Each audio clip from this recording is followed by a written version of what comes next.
Welcome to the 8 Billion Project, where we're on a mission to make an impact by discovering and sharing the purpose of every person on this planet.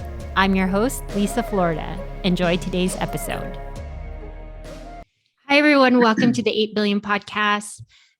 I am your host, Liza, Florida, and today I have a special guest, Ahmed Seirafi. Ahmed is a 20-year commercial real estate professional who currently has over 100 million in active developments in process. He's now committed to helping others in real estate and entrepreneurship to #building better. Welcome, Ahmed, to the 8 Billion Podcast. How are you today? Thank you, Liza. Good morning. It's good to be here. Thank you. Thank you for being here. It's so nice to finally meet you on camera. I know we were introduced by a good friend. I'd like for you, it always brings me so much joy to bring people on real estate here. And I haven't had any real estate guests since season 2. And you actually happen to know both of those guests. But if you could please provide the audience a little bit of a background of yourself. All right. Well, you got my name. My name is Ahmed. I'm born and bred and based here in Southern California. 20 years plus in the commercial real estate arena, where I started off my career being recruited out of college by a major international commercial real estate company doing brokerage. So I spent many years doing brokerage here in Southern California, mostly office and industrial investments as well, and transitioned from there from the real estate brokerage and investment side into commercial construction as a project manager and a portfolio manager for a large contracting company. And then from there, I came full circle back and got into or grew the investment development business that I was in all along, and continue to grow that to now I'm focused full-time, 90% development work, 10% investments. So have you always wanted to, out of college, have you always wanted to go into real estate? Has it been something in the family for you? My father always did small real estate deals here and there, nothing significant, pretty much one-off type opportunities here and there. I grew up in the gas station business, pumping gas my whole life. So it's pretty much gas station property to gas station property. And I pretty much worked it and all the way through college. But in college, I was kind of trying to figure out a major. I was being kind of directed to go into a business type major because of the family and my father's influence or pressure, what have you not. And I figured out that finance may be a good way to go because money isn't going away anytime soon. Even with the advent of cryptocurrency, we still have money. We're still going to have to use it. So I had a finance major with a specialty in real estate development, and from that, I was recruited out of college by the national real estate firm that I started with. Wow. So it went from finance, meaning the money's not going anywhere, into real estate, which is a big component of finance. So like you said, so you were recruited right out of college, and then like you said, you did commercial. Is it commercial sales, real estate sales first? Yeah, commercial brokerage, sales and leasing, correct. Okay. And then into there, you went into commercial construction, and then it eventually led you into development. Correct. That's where I am now. Yeah. And you are known on Instagram as Ahmed the Builder. So I see you heavily rotate in on Clubhouse and do all of that kind of stuff. And you do a lot of, so currently, are you doing any online mentorship and education? Because you did say that is a big passion of yours.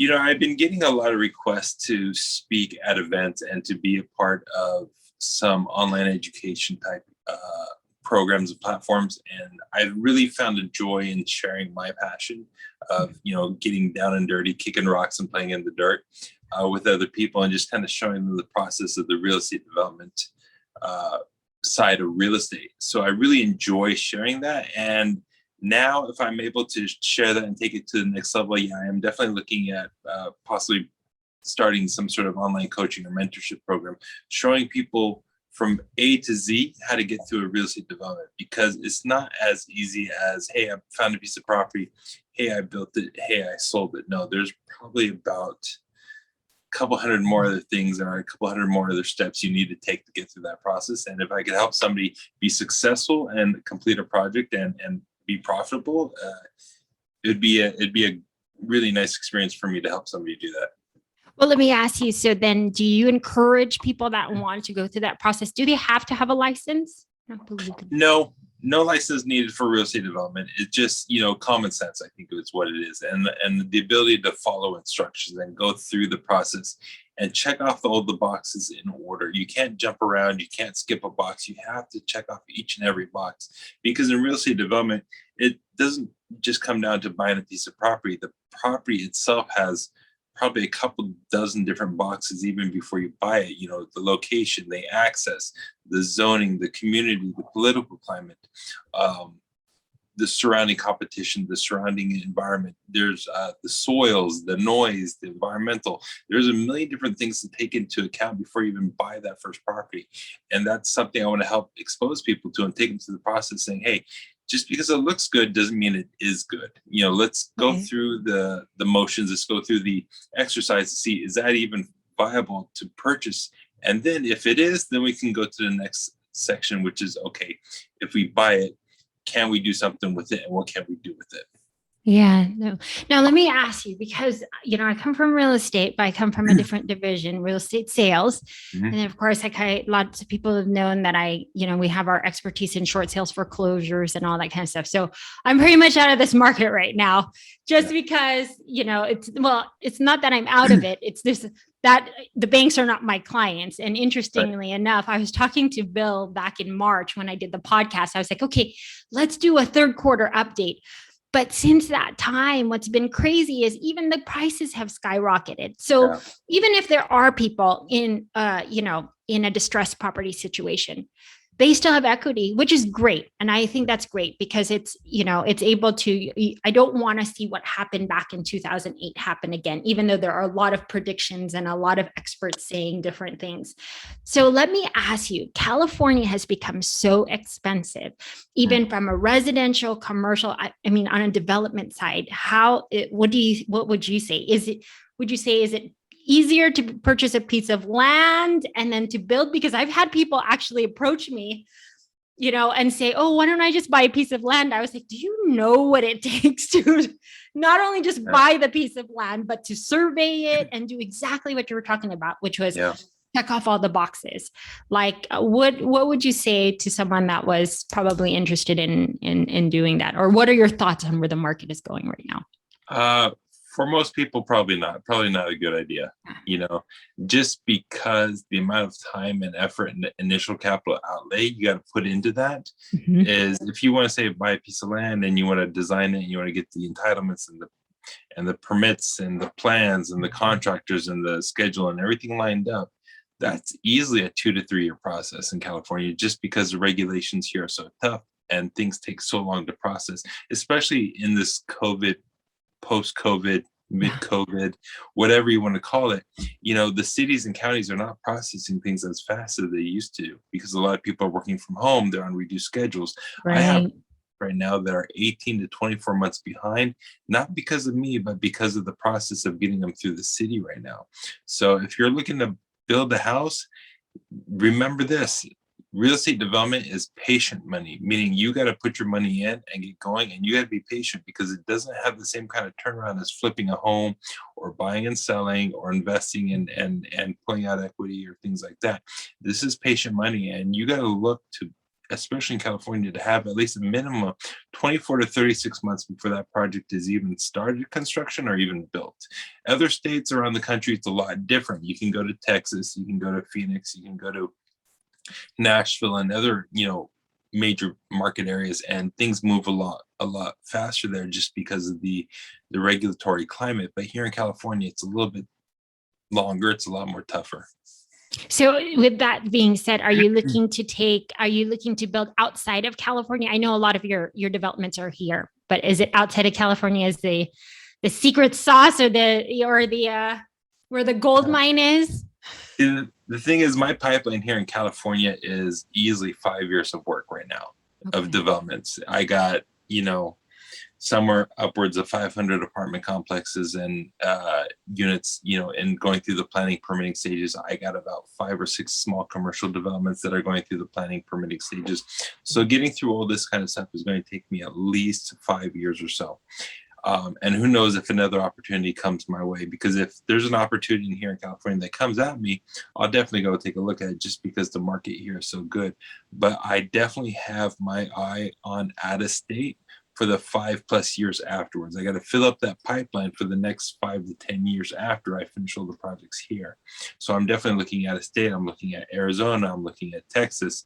And a couple other states. I don't know how far I want to get from my home base, but I'm definitely looking at going out of state just to even diversify the portfolio. Right. Yeah. Right. No kidding. How about how are you looking into also like commercial conversion? Because I hear that's really big right now. I don't know from a development standpoint if you will delve into commercial conversion. I have family that is in commercial, so I asked what the trends were, and she said it was more commercial conversion into more industrial, just because they're not so much, a lot of the storefronts. So I don't know, and everything's changing so fast in real estate. Yeah. It's so interesting. There is a lot of that going on. That's more of an investment play, if you ask me, is buying an existing building and reconfiguring it to a different type of use because the building's already built. You're seeing some of these last mile distribution centers take over these big box retailers. Like FedEx will go take an old JCPenney's and turn it into the last mile distribution center. Well, yeah, FedEx is doing that, but how many other people, I'm sorry, Amazon is doing that, but how many other people are doing that? There's not that many.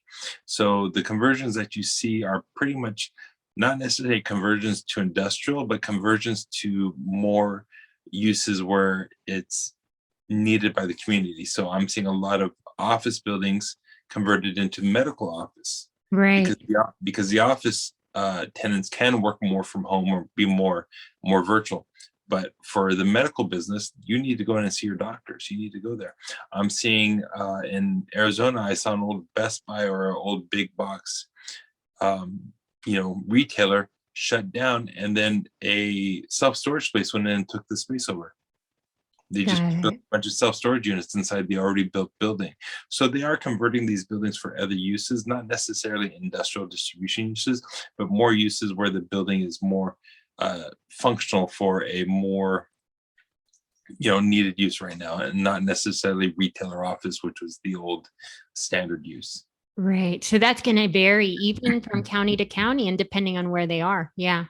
Because a lot of cities and counties don't like self-storage because it doesn't bring in the tax money. Yeah.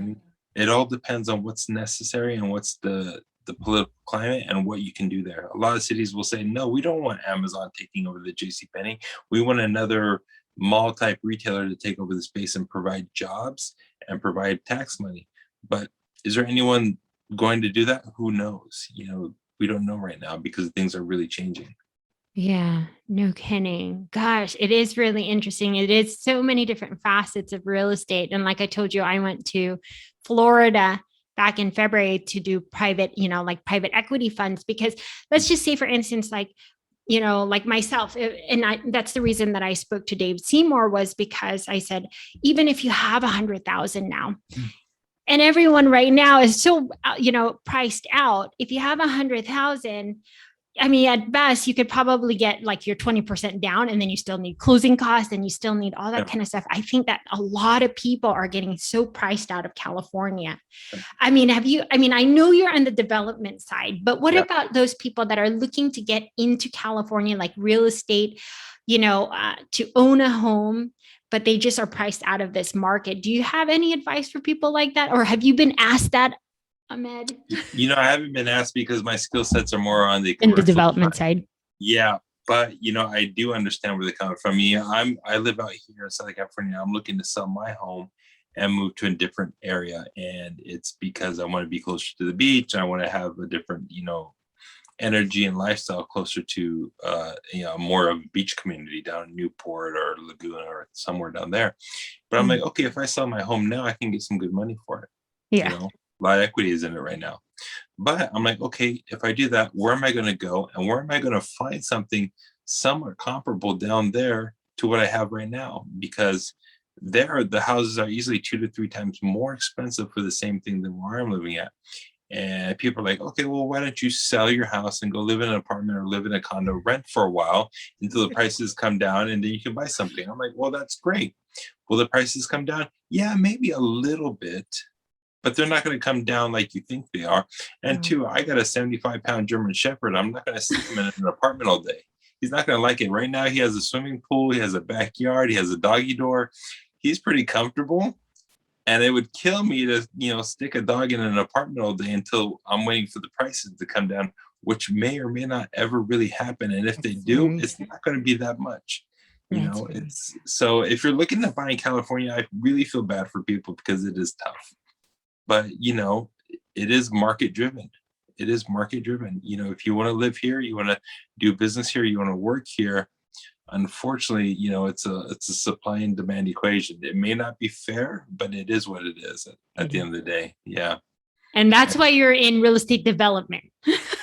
Yeah. Because that will get you closer to your Newport Laguna Beach home. Yeah. Well, one day, God willing, I'll get down there and I'll finally have a backyard for the dog, so it'll be good.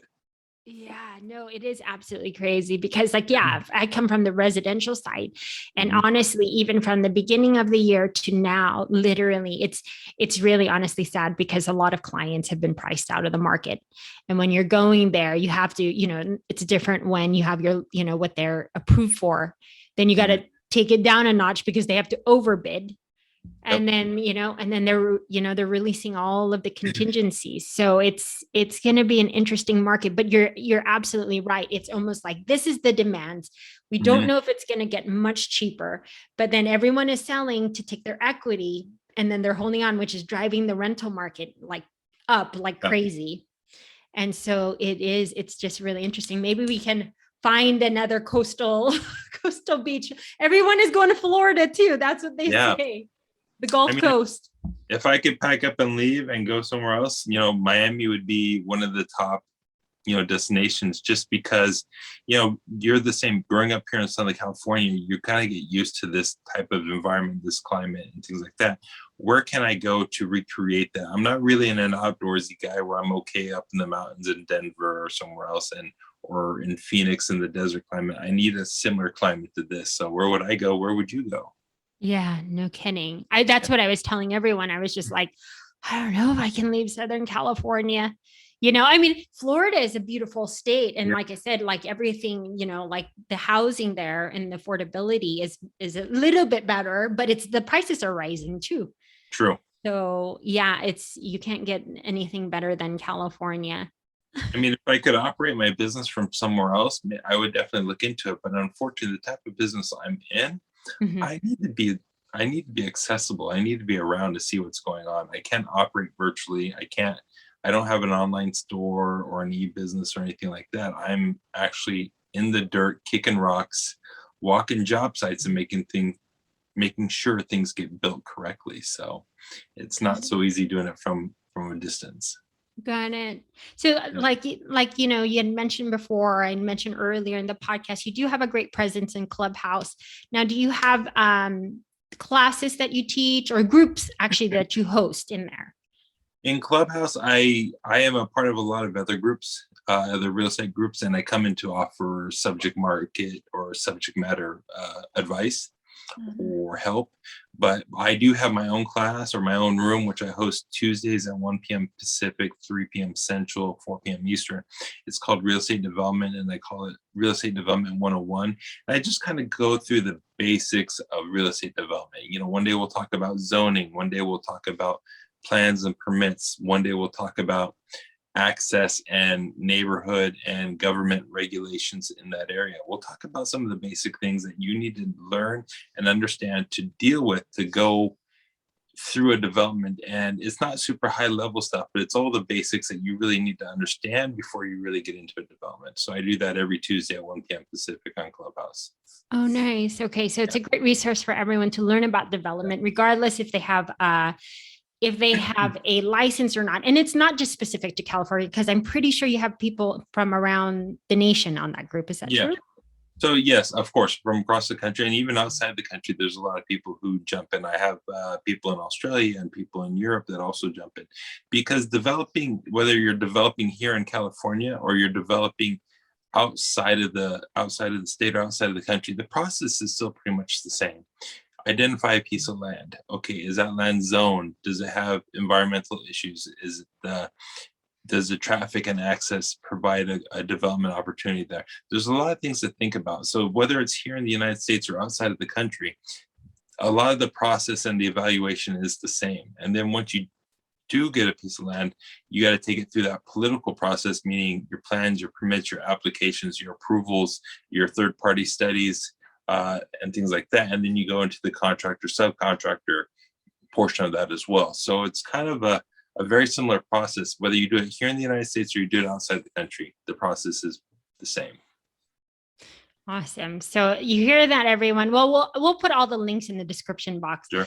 But Ahmed, I think one of the greatest things that you're probably always asked to, like, who are your mentors to, either in just life or real estate? I'm pretty sure you're asked that all the time, right? With someone that has had such a successful career, there's always someone or something that actually drives you to continue to do better or be of service to others. Who are your mentors currently? I've always wanted mentors my whole life. Everyone says, oh, get a mentor. But that is actually really hard to find someone who's really going to take you under their wing and kind of do that work for you and to show you the ropes. So my mentors have been pretty much everyone I've been around, meaning anyone you can learn from is your mentor. Anyone that can answer a question for you and show you the right process of doing something is a mentor. So I'm recently, the last 3-4 years, I've joined a entrepreneurial group called, the Arete Syndicate, like Bill Ryman. That's where I met Bill. And that's Andy Frisella, First Form, and Ed Milet, who is very large in the financial services industry, and they're my mentors. And they, and I resonate with them because of the way they operate their business and the way they interact with their clients and customers and other people as well. So you got to find a mentor that you resonate with, whether it's a book or an author or a business person that you follow on YouTube or Instagram, or you join a society or someone takes you under their wing. A mentor could be anyone or anything that you learn from that you can put the education into practice. Right. Yeah. No, absolutely. I know that Bill actually referenced to Ed Milet a lot. So I'm pretty sure that was, like what you said, the organization that is it an entrepreneurship organization that you guys are all? Mainly, yeah. They kind of call it ethical entrepreneurship. Okay. You doing things the right way, always doing things the correct way, whether it hurts you or not, you always do things correctly and the right way. So that's with, Ed Milet and Andy Frisella.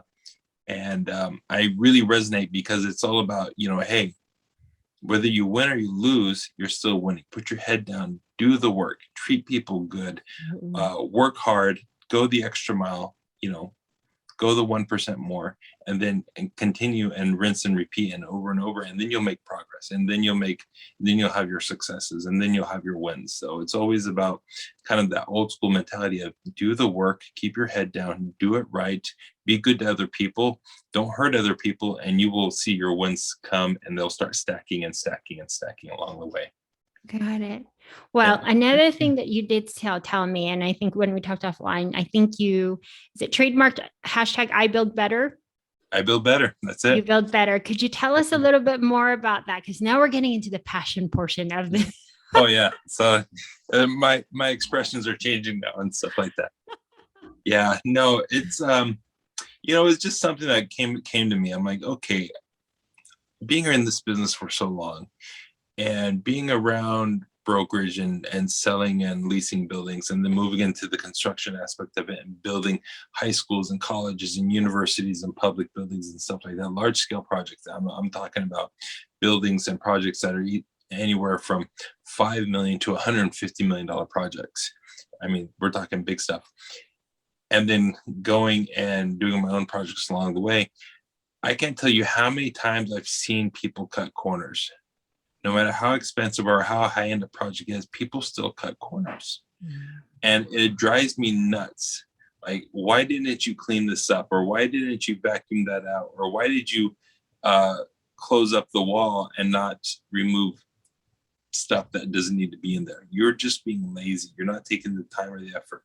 Or I see architects and engineers, and no offense to anyone, but they spend most of their time on a desk and they don't get out to the job site enough to see exactly what they're designing. I'm like, hey, you guys need to make sure what you design is functional and buildable. You need to get out there and see it. So building better means taking that 1%, going the 1%, going the extra mile, whatever you may want to call it, and making sure what you design, what you build, what you give to the client, what you lease to your tenant, or how you operate your business is better than everyone else, because you're taking a little bit of extra effort. You take a little extra effort in designing a property that is going to be really functional for somebody to use. You go the extra effort in making sure you specify equipment to be used on a property, like air conditioning or plumbing and stuff like that, that is easy and logically and functionally easy to repair and maintain for the long term. You don't do hard stuff for people in the long term. You want to think about tomorrow. You don't think about just today. So it's about your design. It's about your construction. It's about how you build things. It's about the people you bring onto your team. Are these people going to go the extra mile, the extra 1%, take an extra 5 minutes to do things better than everyone else? Don't just slap it together and move on to the next project. I hate that. So that's what building better meant, is just going the extra 1% to make it work. But then it kind of evolved there to other people that I know and other friends and other entrepreneurs. They're like, hey, we love that building better. We want to, hey, get us a t-shirt. Hey, we want to, be a part of this. I'm like, okay, well, it means that you could build better. Like for a friend of mine who's in the health and nutrition industry, you could build better bodies. For my friend who's in the financial industry, you could build better portfolios for your clients. What's stopping you from building a better business, of building a better experience, building a better life, building a better friendship? What's stopping you from doing that? Don't just take things for granted that things are on face value. Take that extra step, go that extra 1%, go that extra mile, and that's what it's all about. So definitely it has gone from a construction real estate development theme into more of a life thing that other people want to subscribe to. No, that's amazing. Because I was just, when you were talking about that with the whole real estate part, and I was just like, hey, it's just like adding that extra 1%, even if everyone just goes 1% more and they pay attention, either like what you're saying from a real estate perspective or development perspective, they just go that little extra mile. The world becomes better, right? Yeah. Exponentially. So much. And I can't tell you how many people don't. Everyone talks about it, but no one does it. So if I can kind of almost like enforce it or require it on my jobs and my projects and my buildings and whether it's my architects or my contractors, or it's my management teams after the property is built, or if it's my brokers who are selling the property after I bought it or whatever, everyone is going to be required to go that extra 1%, because I want to make sure that experience that relates to me and my business and my brand represents all this. Yeah. And so if I can almost require it, hopefully it becomes like muscle memory, and they'll just take it on to the next project and the next job and the next client and the next customer. And hopefully it'll just, as long as it impacts one person, you've done your job. You know what I mean? So. No, absolutely. I just think that it's amazing. It's a movement that you're starting, Ahmed. It's a movement, and it started maybe, and that's what I'm saying. Movements start in like maybe certain industries or something small, but it impacts everyone if it's really practiced. Yeah. And so I think that's great to pursue that. And is there any, do you have like a website, or is it, or do you have an Instagram page that everyone can start? Maybe they could just hashtag it with "I build better" on something, guys. Yeah, so I'm working on a website that everyone could be a part of or subscribe to, or at least a kind of a hub for people to connect, or for people to interact, or at least subscribe to, saying, hey, I want to build better too. But that's in the works. But right now everything is pretty much through my Instagram, which is where I am most of the time. Instagram, Facebook, but Instagram, it's Ahmed Builds Better. So you can connect with me that way, and I definitely send out updates and videos and all sorts of things related to real estate and development and related industries like that on a daily and weekly basis. And I have a YouTube series in the works right now about building better, and I will be taking the viewers through a complete development. I just recently. Oh, that would be so cool. Yeah, I just recently went under contract on a piece of property out here in Southern California. And I'm not going to just sit there and talk to you about it in front of a camera. I'm not going to sit there and interview some guy on a chair in front of my pool in the backyard and talk about development. We're going to get down and dirty. We're going to walk the job site on a weekly basis or bi-weekly basis. We're going to sit with the architects. We're going to get down into the trenches and look at the underground utilities and the footings and the forms and the designs. And we're going to go with the third-party reports, and we're going to submit applications to the city, and we're going to go to the design review boards, and we're going to go to the community meetings, and we're going to do all this. So it's going to be a full-on start to finish A to Z development project, which would probably last somewhere approximately 18 to 24 months. So you're not just going to get it on, I'm not going to put it up on a whiteboard, what you need to do to develop a property and just start writing things down. No. We're going to get down and dirty. We're going to get our boots dirty. We're going to be hard hats and our PPE on, and we're going to walk sites and go to meetings and do stuff like that. So that's that's in the works right now. No, that's amazing. It just reminds me though, because when Bill actually takes everyone through the homes that he builds, right? He was like laughing one time because he said, "This is my third take because I didn't know that I was recording. I wasn't recording the other 2 times." Yeah. Bill is an amazing builder. He is first class, a top-notch builder. If Bill was here in California, I would love to work with him. Yeah. Love to. You hear that, Bill? Because Bill, you're supposed to be watching this. I'm calling you out. Yeah. Bill is an amazing builder and an amazing human being. Oh, yeah. I've actually had the honor of interviewing him. So anyone listening want to meet Bill, I think he's season 2. I'll reference it in this description too. So okay. Ahmed also knows Bill, but I think that's an amazing idea actually to start doing development from A to Z. My brother is in development also, and just like everything that he's had to learn and go through, like even the whole bidding process, it's just amazing. I mean, yes, it will take you about probably 18 to 24 months, but that would definitely be something really different that's on YouTube. Well, hopefully we'll have a few bloopers and some close calls to bring some entertainment factor to it as well, That's what I was going to say.